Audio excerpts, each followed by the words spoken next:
Bonjour, vous allez visionner donc une vidéo qui appartient à un article et qui lui-même appartient à un ensemble, je dirais, d'articles qui ont été regroupés sous forme de cours dans le blog 345D, le rassemblement.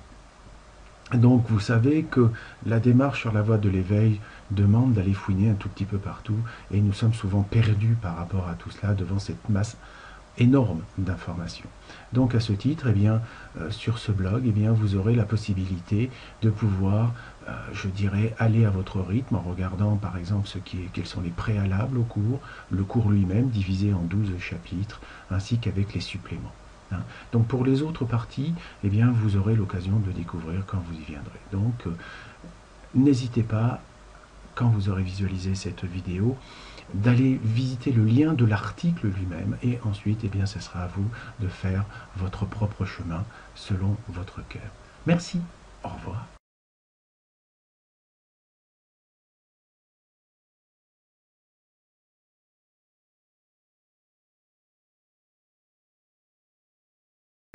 Bonjour à tous et à toutes.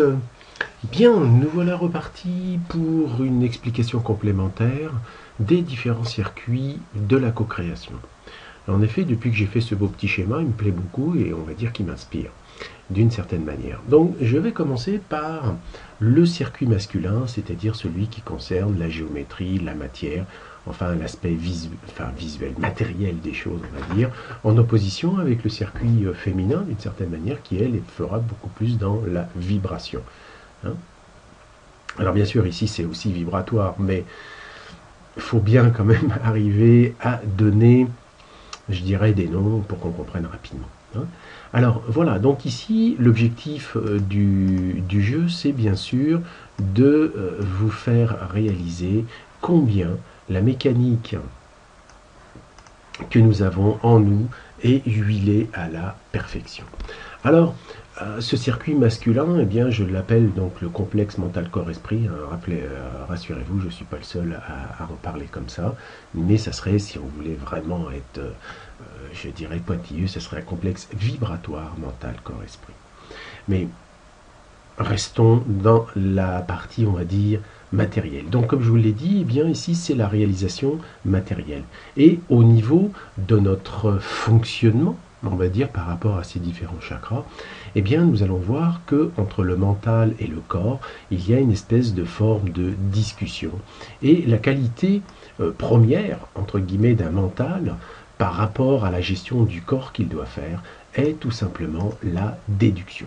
C'est-à-dire que le mental a, par définition, dans cette zone, dans cette partie, entre cet engrenage et puis l'autre qu'il y a là, a pour mission de déduire, c'est-à-dire de comparer des choses connues entre elles afin de pouvoir avoir un résultat. C'est un petit peu comme une soustraction, une addition si vous voulez, c'est-à-dire que quelque part, il prend un élément, il compare à un autre élément, ce qui donnera un résultat. Fonction de ce résultat, il agira.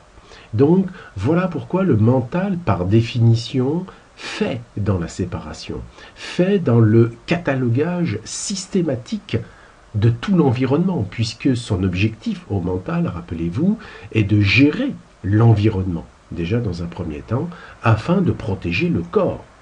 Parce que si vous ne faisiez pas attention, par exemple, il y a un passage clouté et le feu piéton, entre guillemets, est rouge. Ça veut dire que tu dois attendre qu'il passe au vert normalement pour traverser. Si vous n'attendez pas que le feu piéton passe au vert, là, il va falloir prendre des risques. Et c'est là que le mental, par déduction, va dire, regarde s'il y a des voitures qui viennent, même si le feu est vert pour les conducteurs, tu regardes, et s'il n'y a personne, tu traverses.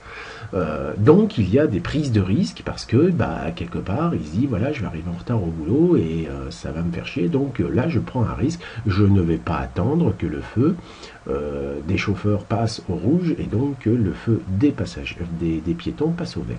Donc il y a des prises de risque. Donc on peut dire que le mental dans sa fonction primordiale par rapport au corps est d'être dans la déduction. Il déduit des choses. Donc il est évident que face à l'inconnu, il est complètement paumé.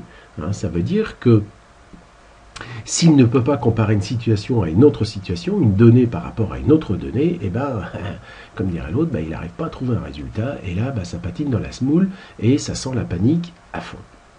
Donc, voici le premier mode de fonctionnement de notre mental.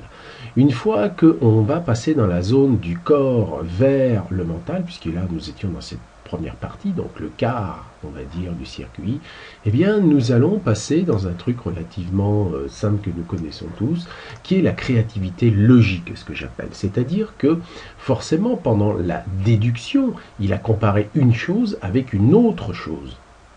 Donc il a dans sa banque de données, en mémoire, il a plein de situations et de cas correspondants. Donc quand on va appeler ici là, une créativité logique, c'est-à-dire qu'il va essayer d'associer des éléments connus entre eux afin de trouver une solution, je dirais, honorable.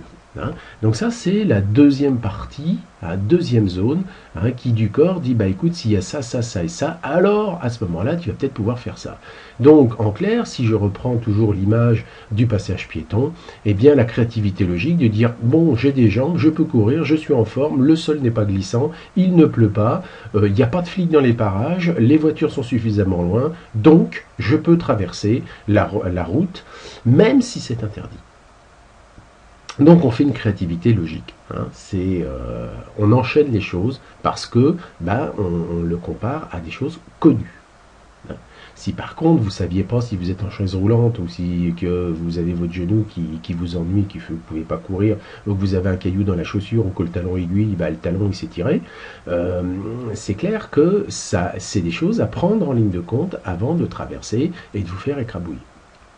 Voilà, donc ça c'est la partie créativité logique. Ensuite, quand on continue le chemin de cette courroie, entre guillemets, on va passer du mental à l'esprit. Et là, c'est un changement, puisque nous allons bien sûr rentrer dans une partie dite opposée à la déduction, et qui s'appelle tout simplement l'induction.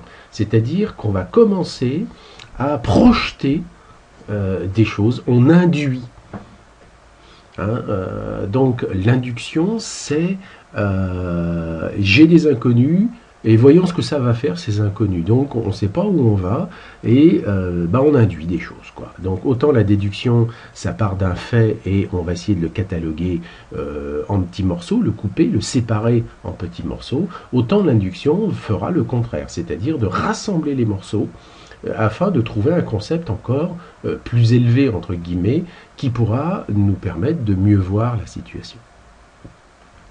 Ensuite, forcément, cette induction, autant il y avait une déduction dans la partie basse avec une créativité logique, l'induction, quand elle va nous revenir au niveau du mental, va s'appeler tout simplement l'imagination, que j'ai mis, associative, puisque l'imagination associative, c'est ni plus ni moins qu'on va d'une manière plus ou moins pas aléatoire, mais sous cette forme d'induction, on a rajouté des éléments pour faire comme une addition successive, si vous voulez, c'est de passer à cette imagination associative, puisque forcément, on va associer cette espèce de truc-là, qui est un peu nébuleux, on va essayer de le rattacher à quelque chose de connu.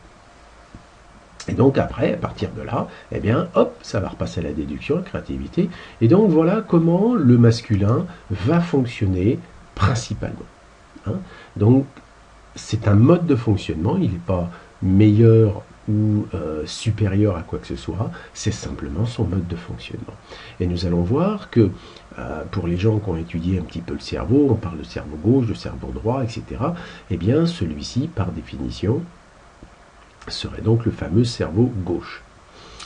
C'est-à-dire celui qui reste dans la logique, qui est un espèce de calculateur qui va pouvoir comparer un certain nombre de faits, de data, et qui, s'il a un brin d'intelligence, essaiera de le projeter un petit peu plus loin pour induire, c'est-à-dire pour essayer de trouver un raisonnement dit supérieur. Ensuite, nous allons passer, comme vous pouvez le deviner, nous allons passer au circuit féminin. Et donc ce circuit féminin va lui aussi avoir son propre fonctionnement. Donc ici, nous partons, par exemple, ici de la petite voix. La petite voie du cœur, comme on dit, et nous allons aller dans le 6e chakra, qui est le centre par définition de l'intuition, hein, et qui bouclera, on va dire, sur le corps, hein, puisqu'ici on est toujours dans le moteur de la Terre, hein, sur le corps qui sera un ressenti, c'est-à-dire quelque chose que vous ressentirez en vous, et qui repassera, on va dire, par le 4e chakra, celui du cœur. Donc ce complexe dit vibratoire dans le sens que c'est l'équivalent de l'électricité dans le moteur électrique, alors que ça serait le moteur électrique lui-même, eh bien c'est ce qui va donc amplifier la réalisation matérielle. Donc il est évident que si vous planchez sur un problème physique, réel, matériel, eh bien il faut savoir bien sûr se servir abondamment de celui-ci. Alors, déjà, commençons par, je dirais, ce côté-là, on va commencer par là. Hein. Donc ici, votre petite voix, ce qu'on appelle votre petite voix, votre cœur, eh bien votre cœur c'est quelque part votre âme, on va dire, c'est-à-dire quelque chose qui veut bouger et qui veut expérimenter. Donc sa première, je dirais, façon de travailler va être l'impulsion. C'est-à-dire que elle va dire « et si tu faisais ça, et si tu faisais ça, et. » Donc elle vous pousse parce qu'elle est là pour expérimenter. Alors autant ce circuit masculin est là pour vous protéger, pour pas que votre corps soit écrabouillé et que vous puissiez donc faire descendre l'esprit, on va dire, dans la matière, eh bien ça c'est un circuit de protection. Donc voilà pourquoi cet aspect géométrique masculin, c'est, on va dire, votre carapace, votre armure. Mais à l'intérieur de l'armure, il y a du vivant, il y a du mou, comme on dit, et ce mou, eh bien, par définition, il est mué par une impulsion. Si un individu n'a pas d'impulsion qui lui vienne de l'intérieur, comme on dit, ben, il ne bouge pas son cul, et quelque part, c'est un mort-vivant. Donc nous savons tous ce que c'est une impulsion. Donc quand nous entendons notre petite voix, c'est seulement quand elle nous dit « Allez, avance, j'ai un truc, j'aimerais essayer ça. » Ou « Ton prochain truc que tu dois faire, c'est ça. » Alors, on y va. Et donc forcément, c'est donc cette première zone où on va sentir cette impulsion.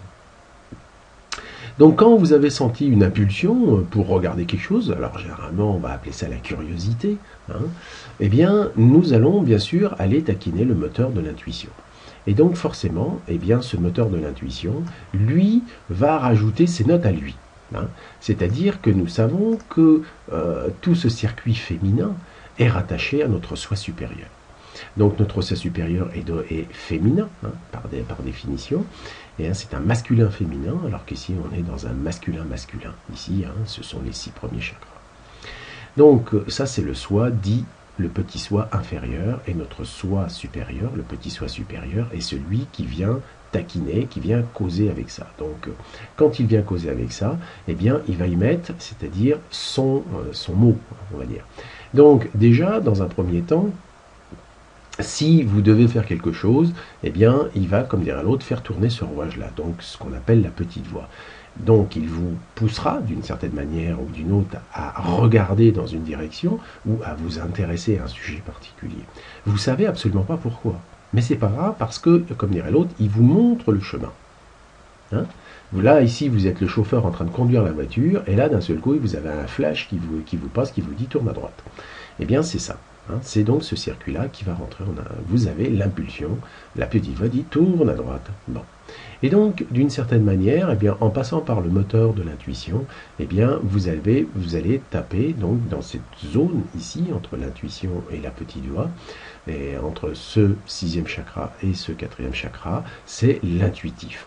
Et donc l'intuitif, c'est que le soi supérieur a rajouté un certain nombre d'informations par rapport à l'impulsion que vous avez reçue. Donc vous allez, d'une certaine manière, avoir cette fameuse intelligence intuitive. Parce que ici, vous aviez une intelligence logique. Elle n'est pas intuitive celle-là, elle est déductive. Et puis, si vous jouez bien de la déduction, arrive un moment, vous verrez que vous jouerez dans l'induction. Mais comme ici, il y a le voile de l'oubli, je vous rappelle, qui se situe à ce niveau-là, c'est beaucoup plus difficile de faire de l'induction. Mais tout le monde en fait. C'est comme ça qu'on dit, les gens, il m'a dit ça, et ils imaginent tout de suite un certain nombre de trucs. Oui, mais il m'a dit ça, c'était pour ceci, pour cela, parce qu'il veut me niquer quelque part, etc. Donc ça, c'est de l'induction. C'est-à-dire qu'on pense que l'autre a fait ceci ou nous a dit ceci parce qu'il veut nous manipuler. C'est juste un exemple. Et donc forcément, après, on va commencer à faire une imagination imaginative. Oui, mais il m'a dit ça parce qu'en fait, il a les yeux sur ma femme et il aimerait bien se la faire. C'est un exemple. Donc nous pouvons voir que ce circuit-là est un circuit qui est, on va dire, un circuit d'emmerde en termes, on va dire, matériels. C'est-à-dire que dans la majorité des cas, les individus sur Terre, les préhumains, sont dans cette boucle. Et donc, ils déduisent, ils vont associer les choses, ils vont induire, et ensuite, forcément, ils vont associer. Résultat, vous avez les emmerdes qui vont vous tomber à bras raccourcis dessus. Voilà, donc ça, c'est vraiment le circuit 3D. Puisqu'ici, je vous rappelle, c'est le troisième chakra, c'est la 3D, alors qu'ici, nous sommes en 4D. Donc dans la 4D, nous sommes au-dessus du voile de l'oubli. Dans ce cas, eh bien, les choses sont très différentes, puisque ce n'est plus votre mental qui va essayer de rouler et de comprendre ce qui se passe et de faire ses déductions et inductions, c'est simplement votre petite voix, c'est-à-dire votre âme ou votre soi supérieur qui est en train de vous causer. Donc on n'est pas du tout dans la même configuration. Donc ici, bien, vous allez avoir une intelligence, que je disais, intuitive. C'est-à-dire que d'un seul coup, bien, vous allez réaliser des trucs et petit à petit, plus vous allez y prêter attention et puis vous allez voir que ça va venir et que ça va être de plus en plus simple.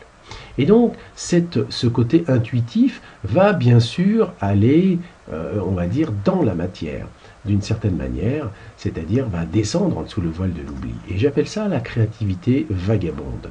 C'est-à-dire que vous avez bien sûr ici une créativité, c'était une créativité logique. La créativité vagabonde, c'est que vous n'associez rien à rien et vous laissez faire. C'est-à-dire que l'intuitif vous montre des voies et puis vous regardez comme si vous sorviez, vous savez, entre les nuages, puisque quand on est dans un état de rêve, entre guillemets, c'est-à-dire que quand vous êtes dans cet état féminin, généralement vous êtes physiquement en état de repos, en règle générale. Vous n'êtes pas en train de courir ou des choses comme ça, parce que si vous êtes en train de courir ou de faire du vélo, c'est sûr que vous allez louper le prochain virage. Donc quand vous êtes en créativité vagabonde, en fait, c'est que vous vous laissez aller. Vous vous laissez porter par les choses, comme une entité se laisse porter, on va dire, dans l'air. Vous suivez les choses, vous suivez les courants, d'où c'est cette fluidité légendaire, on peut dire, du circuit féminin. Donc la créativité vagabonde, eh bien, c'est que vous vous laissez entraîner et vous regardez. Simplement, vous n'essayez pas de faire de la créativité logique ou de déduire, parce que si vous commencez à le faire tout de suite, ça va arrêter la machine. Donc vous laissez faire, vous laissez faire et vous laissez faire. Et vous allez voir que petit à petit, eh bien, les choses vont se mettre en place progressivement. Et donc, vous en aurez d'une certaine manière un certain ressenti, mais ce n'est pas forcément conscient de votre part.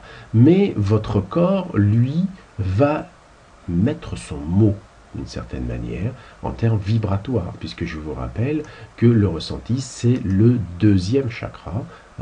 Donc là, l'énergie de vie, on va dire. Et donc, parce que le premier chakra, c'est l'énergie, on va dire, du corps, dans le sens cohésion, intégrité du corps. Donc ici, ça c'est l'énergie qui fait que le moteur, que le corps va pouvoir bouger, qui va pouvoir vous mettre en mouvement. Et donc cette créativité vagabonde va passer à travers votre circuit du ressenti au niveau de votre corps, c'est-à-dire en d'autres mots, votre corps il met son mot, et fonction de comment lui ressent les choses, eh bien il va à ce moment-là vous propulser dans cette zone-là, dans ce qu'on appelle l'instinctif. C'est-à-dire que vous allez spontanément faire un truc, vous ne savez pas pourquoi, vous ne savez pas d'où ça sort, mais c'est là. Et donc, pour une personne qui développe son côté, on va dire, féminin, eh bien, c'est que, quelque part, il écoute ses impulsions. Il va voir qu'à ce moment-là, il sera, je dirais qu'il aura beaucoup d'intuition, mais ce n'est pas une intuition qui viendra de son cerveau. C'est-à-dire qu'il sentira qu'il y a des choses qui viennent, il se laissera porter en toute fluidité et instinctivement il fera la bonne chose. Vous voyez, c'est pas compliqué. Donc il faut comprendre que ces deux circuits fonctionnent simultanément et qu'il y a un aller-retour entre ces deux parties. Donc ici, bien ça s'appelle le cerveau droit et ici le cerveau gauche. Donc ici, c'est un associatif vagabond, on va dire, où il y a de l'intuition, alors que là, c'est plutôt un militaire qui découpe, ou un scientifique qui découpe tout au scalpel et qui essaye d'assembler tous les morceaux. Donc on voit que ce sont deux choses opposés dans leur fonctionnement, hein, mais qui sont absolument complémentaires. Donc quand on vous dit qu'il faut équilibrer votre masculin et votre féminin, eh bien c'est tout simplement bénéficier de la totalité des qualités de fonctionnement de chaque circuit de la co-création. C'est-à-dire que d'un côté, vous avez le mental qui est vraiment plongé dans l'aspect matériel, dans l'environnement, votre corps et tout ce qui doit se passer, entre guillemets, et puis vous êtes plongé de l'autre côté par l'aspect féminin, dans tout ce qui est l'invisible et donc de votre soi supérieur. Donc en clair, vous pouvez comprendre que si votre mental essaye de se la jouer en solo ici, en disant non, le reste c'est que des conneries, vous allez bien sûr vous prendre des pains, vous allez forcément avoir des ennuis et vous allez forcément, on va dire, dériver de votre route initiale. Parce que ici, ça c'est la machine. C'est une machine, c'est un ordinateur, point barre. Alors que ici, c'est celui qui commande l'ordinateur. Et ça, c'est très différent. Donc quand celui qui commande l'ordinateur vous dit comment il faut se la jouer, alors à ce moment-là, le mental va exécuter tout en apportant ses qualités à lui. Et donc c'est bien l'association des deux qui va faire que votre moteur de la co-création va tourner à plein régime. Voilà. Vous voyez, c'est simple. Mais bon, il suffisait simplement de le voir. Dans cette seconde vidéo, nous allons voir comment, en fait, dans notre chute, entre guillemets, et pour améliorer celle-ci, pour aller encore plus bas, comment nous avons trafiqué, on va dire, notre moteur de la co-création en nous. Alors, vous allez me dire, qui c'est nous, hein, puisque l'objectif était bien sûr de nous séparer de nous-mêmes, et donc de nos capacités de co-création. Car imaginez que si nous avions toujours conservé cette capacité de co-création, eh bien, on n'aurait pas toutes les emmerdes qu'on a aujourd'hui. Donc, d'une certaine manière, ici, je vous ai représenté ce que j'appelle le complexe vibratoire mental-corps-esprit, vibratoire mental-corps-esprit, c'est-à-dire une entité, une vibration qui vient animer un véhicule. Donc nous avons vu globalement comment ça fonctionnait, donc je ne vais pas passer ma vie là-dessus. Maintenant, eh bien, nous allons voir comment nous sommes passés, en fait, à ce que j'appelle un état falsifié, c'est-à-dire à ce qui a permis la chute, on peut dire, dans la matière d'une manière relativement, on va dire, facile. Alors, ici, je vous ai représenté toujours, ici vous savez que ça c'est le premier chakra, donc la 1D, le monde minéral, ici le monde végétal, le monde animal, le monde humain. Donc 1D, 2D, 3D, 4D. Donc on peut dire que la 5D, la 6D était quand même quelque chose de très lointain dans la vibration dans laquelle nous sommes, puisque nous étions principalement en dessous du voile de l'oubli. Donc pour pouvoir oublier tout ça, eh bien il a fallu commencer déjà à traficoter la chose, c'est-à-dire dans un premier temps de dire, voilà, l'esprit se trouve dans notre tête, c'est-à-dire dans notre cerveau, hein, c'est-à-dire que notre mental fait de l'esprit, et a de l'esprit, parce que l'esprit est dans le mental. Ensuite, eh bien, comme c'était un moteur, et ça reste toujours un moteur, on va dire, masculin, eh bien, forcément, on a mis la courroie à l'endroit indiqué, si j'arrive à la remettre correctement. Voilà. C'est-à-dire que ici, on s'est dit, voilà, à quoi ça va nous mener tout ça? Alors, une autre chose, avant que j'aille dans le détail, eh bien forcément, ce qui était situé, on va dire, dans la 4D, hein, c'est-à-dire ici, au niveau de notre cœur, va passer maintenant directement, voilà, hop, on va déplacer un tout petit peu pour éviter que ça se touche, eh bien, notre âme, eh bien, on va en fait la mettre comme si c'était le deuxième chakra. Et vous allez voir en fait quelle est la musique qui est suivie, qui est relativement, on va dire, géniale, hein, puisque en tant que co-créateur, on a quand même fait très fort. Donc, dans un premier temps, eh bien, le mental, c'est-à-dire la personnalité, hein, il se fabrique une personnalité, il dit « moi, je hein, », vous savez, le fameux « je », eh bien, je suis mon corps. Donc déjà, on voit bien qu'il y a l'entraînement de la courroie ici qui dit, voilà, je suis mon corps. Si je meurs, je n'existe plus en tant que personnalité. Et c'est une vérité vraie, puisque je vous rappelle que votre mental ne subsiste qu'à la seule condition que vous ayez, on va dire, un système nerveux avec un cerveau. Donc quand votre corps meurt, votre cerveau redevient poussière. Donc, à ce stade, vous êtes vraiment un mortel. Donc, le mental égo, fort de cette grande trouvaille, s'est dit, si je m'identifie totalement à mon corps, eh bien, je vais donc avoir la possibilité de dire, voilà, je n'ai qu'une vie, puisque je vous rappelle que les réincarnations, il a fallu aller quand même du côté des Asiatiques et particulièrement des Hindous pour que ça nous rentre dans le crâne. Mais en tant qu'Occidentaux, eh bien, c'était tu meurs, enfin tu nais, tu sais pas pourquoi, et tu meurs parce que simplement c'est la volonté de Dieu. Et donc tout ce qui arrive à ton corps, c'est toi. Alors forcément, là-dedans, il fallait quand même mettre une touche de féminin, et donc cette touche de féminin est tout simplement là, c'est-à-dire que ce qui touche au cœur, on l'a appelé l'âme. Et donc cette âme, eh bien, grosso modo, on l'a associée, on va dire, à la vie, c'est-à-dire le deuxième chakra, ce qui anime notre corps. Parce que effectivement, si nous n'avions pas une âme, nous ne pourrions pas vivre. Cependant, on voit que notre âme est coincée entre notre mental, on va dire notre mental égo, et notre corps physique. Donc la pauvre, elle souffre entre les deux. Et on vous dit, il faut sauver votre âme. Parce que quand vous êtes mort, ça, comme c'est une vibration, ça va aller de l'autre côté du voile. Et donc, si vous ne faites rien en cette vie, alors vous êtes vraiment mal barré. Donc, je ne vais pas m'étendre sur toutes les conséquences de ce mode de fonctionnement, car il suffit de regarder autour de nous tous les ravages que cela a créé. Alors, maintenant, quand on vous dit si vous voulez passer en 4D, il va d'abord falloir vous désidentifier de votre corps. Vous n'êtes pas votre corps. Donc là, déjà, ça veut dire que si tu meurs, on s'en fout.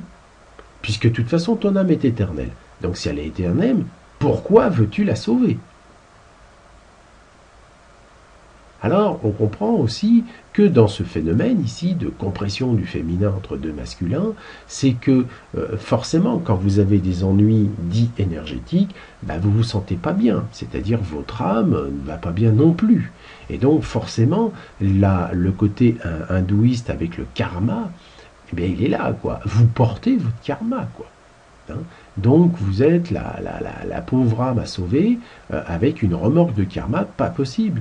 Et forcément, cela va entraîner dans votre corps, puisque c'est le moteur de la Terre, eh bien, des affres pas possibles, la maladie, le cancer, enfin tout ce que vous voulez, et votre mental, qui bien sûr est totalement imprégné de l'esprit, n'y comprend que dalle. Alors, comme on dit, c'est la confusion. Donc, tant que c'est la confusion, tant que c'est l'identification, tant que votre niveau énergétique, entre guillemets, est crucial, parce que sinon vous allez mourir, et si vous mourrez, vous n'existez plus, et donc vous allez vous diluer dans l'éther comme si de rien n'était, puisque d'une certaine manière, vous n'aurez plus d'ego. Enfin bref, regardez tout ce qui se passe en nous, ou dans tout préhumain, et vous allez comprendre que la ruse, entre guillemets, qui a été empruntée afin de chuter en 3D et donc de nous couper effectivement de nos capacités d'aller visiter, on va dire, les mondes invisibles, amène, on va dire, un très grand nombre de problèmes. Donc, forcément, cela a entraîné, quand vous regardez comment c'est la musique elle joue, eh bien cela a entraîné une perte totale, pratiquement, de notre capacité de co-création quand nous regardons. Donc voilà, le passage de ceci à cela, c'est ça l'ascension. Donc, tant que nous n'aurons pas remis en état, on va dire ceci, c'est-à-dire en modifiant toutes les croyances associées que nous avons dans notre mental. C'est-à-dire que nous sommes notre corps, que notre niveau énergétique, c'est forcément notre niveau d'âme, on va dire, et donc de sa capacité à sentir les choses bien ou pas bien, à être dans le bonheur ou dans le malheur, tout en connaissant que là, la personnalité, elle se dit, mais moi, j'existe à la seule condition que je fasse des choses matérielles, que l'on puisse voir, puisque plus je serai dans le paraître, plus je serai directement conditionné par le regard des autres, et plus j'aurai de la valeur aux yeux des autres. Mais dans la réalité, vous êtes bien tout seul. Et donc, nous nous sommes réincarnés, on va dire, un certain nombre de fois, avec ceci pour principe. Or, maintenant vous le savez, puisque vous êtes sur le chemin, comme on dit, c'est de faire péter cette courroie déjà dans un premier temps, et puis de remettre les autres en fonctionnement. Donc remettre les autres en fonctionnement, autant sur le plan matériel, ça peut sembler plus facile en se disant mais non, mon soi supérieur il est ailleurs, donc mon esprit, mon cerveau n'est pas à l'esprit, mon mental n'est pas à l'esprit, donc là déjà c'est un très grand pas, nous sommes bien d'accord. Par contre, quand il va falloir mettre la courroie, on va dire, de tout ce qui touche l'aspect vibratoire de l'individu, c'est-à-dire de dire oui, on peut parler d'âme, mais en fait c'est un petit peu faux, et ça j'aurai l'occasion, je pense, dans une future vidéo, de vous en parler plus précisément, puisque l'âme n'est pas votre soi supérieur. Il en est, on va dire, une partie, d'une certaine manière, mais il n'est pas votre soi supérieur. Donc jusqu'à maintenant, je mettais les deux au même acabit, au même régime. Pourquoi? Parce que l'essentiel, c'était de passer déjà de l'autre côté du voile de l'oubli. Une fois qu'on est passé de l'autre côté du voile de l'oubli, il y a un distinguo relativement assez sérieux à faire entre votre âme et ce qu'on pourra appeler la sur-âme, c'est-à-dire celle qui est au-dessus de l'âme et qu'on appelle le soi supérieur. Mais ça, j'y reviendrai dans un autre article, dans une autre vidéo, parce que je pense qu'il sera maintenant compréhensible par les personnes qui me lisent et qui me suivent depuis un certain temps. Voilà tout ce que j'avais à vous dire par rapport à ça, et poussez-y de votre propre réflexion pour comprendre que de passer de votre âme à déjà un soi supérieur qui vous balance de l'intuition, c'est déjà une grande chose. Et puis après, quand vous serez passé au niveau du ressenti, c'est-à-dire que vous aurez un plein respect de votre corps physique, parce que votre corps physique sera devenu ce qu'on appelle un temple. Et donc vous verrez que professer dans un temple, c'est toujours quand même plus agréable que professer dans un truc de cambouis mental, mentalo, matérialo, mental, qui forcément est totalement opprimé. Bon, je vais m'arrêter là, et puis je pense que ça suffira pour aujourd'hui. À bientôt!